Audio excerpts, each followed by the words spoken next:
High বন্ধুরা, শুভ দুপুর। আজ আবার রান্না নিয়ে চলে আসলাম তোমাদের কাছে। রুই মাছ এনেছি, হলুদ লবণ মাখা নিলাম, ধুয়ে নিয়ে এখন ভাজে নেব মাছগুলো একে একে।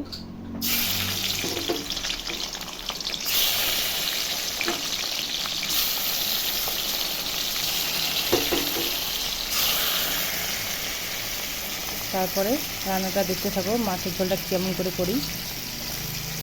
মাছগুলো ভাজা হয়ে গেছে, এখন উঠে নেব। এখন পেঁয়াজা আর মাছের দুটা ভেজে নিচ্ছি। করার জন্য এই যে আলুটা কেটে নিয়েছি, পেঁয়াজ কুচি করে নিয়েছি, টমেটো একটা কেটে নিয়েছি, দারচিনি, এলাচ, লং, জিরা, লঙ্কা আর আদাটা বেটে নিচ্ছি। কড়াই তেল দিচ্ছি মাছের ঝোল করার জন্য। এই যে আলুগুলো ভেজে নিচ্ছি।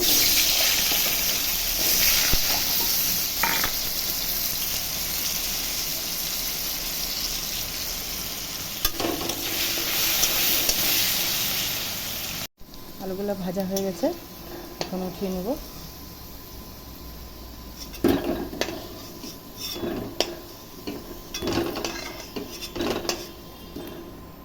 এখন ওই তেলেই শুকনো লঙ্কা, জিরা ফোড়ন দিয়ে দেবো, তেজপাতা,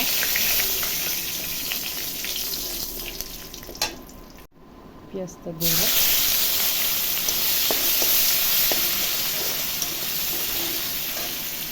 পেঁয়াজটা লাল লাল ভাজা হয়ে গেছে, এখন ওই যে মশলা বেটে রেখেছিলাম দিয়ে দিচ্ছি। লবণ, হলুদ, মশলাটা ভালো করে কষায় নেব।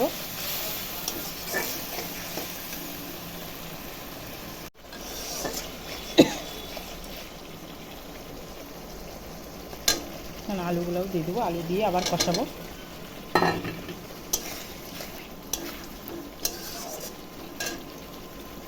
এখন টমেটো কাটাগুলোও দিয়ে দিচ্ছি।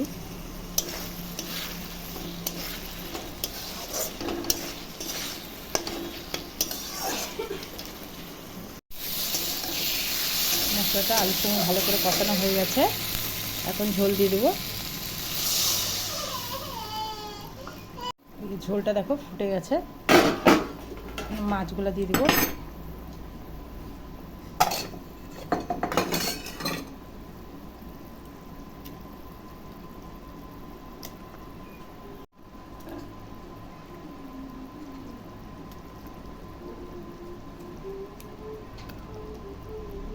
মাছের ঝোলটা হয়ে গেছে, এখন ঢেলে নেব গামলায়।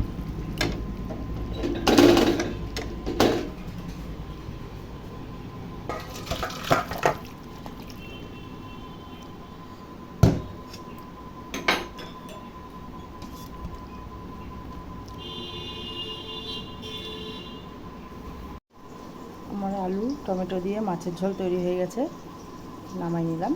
তো দুপুরকার লাঞ্চ করে নিচ্ছি, তোমরা করে নাও। টাটা।